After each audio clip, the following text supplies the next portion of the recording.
La première, c'est en regardant souvent comment nous fonctionnons quelquefois.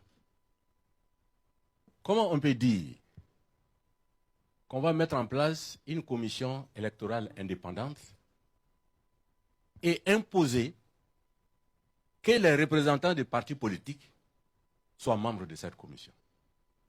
Alors que un parti politique est par essence et par excellence partisan.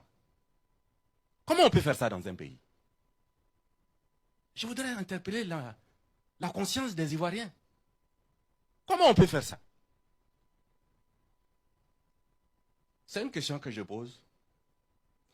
Et la deuxième chose que je voudrais dire, ceux qui font ça, ce sont les politiciens. Il y en a qui pensent que quand on est politicien, quand on a créé un parti politique, qu'on s'est donné un titre foncier sur la Côte d'Ivoire. La Côte d'Ivoire, ce n'est pas pour les politiciens seulement.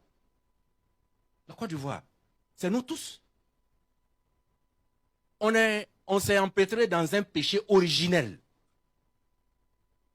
Commission électorale indépendante, composée aussi des représentants des partis politiques qui ne peuvent être que partisans. Comment vous pouvez faire ça et fonctionner normalement? Je voudrais vous féliciter, Monsieur le Président. Moi, je suis un ancien de la CI. C'est la deuxième partie de mon intervention. Moi, j'ai vu pendant 5 ou 6 ans à peu près, malgré les défauts que j'ai dit tout à l'heure, le péché originel que j'ai dit tout à l'heure, j'ai vu la CI fonctionner de l'intérieur. J'ai vu que beaucoup qui étaient là ont respecté leur serment. Même étant représentants des partis politiques, ils ont essayé au maximum d'être justes. Moi, j'ai vécu ça. Nous avons organisé 3 élections. Mais ce sont ces contradictions et ces sentiments que certains politiciens, certains leaders politiques ont, que la Côte d'Ivoire, là, c'est pour eux. Quand ils disent que c'est blanc, ça doit être blanc. Quand ils disent que c'est rouge, ça doit être rouge. C'est pas vrai. Voilà à quoi ça nous amène. Il faut qu'on discute, qu'on prenne les bonnes décisions. Au Sénégal, à côté, c'est le ministère de l'Intérieur qui organise depuis toujours. Mais les Sénégalais ne s'en plaignent pas trop.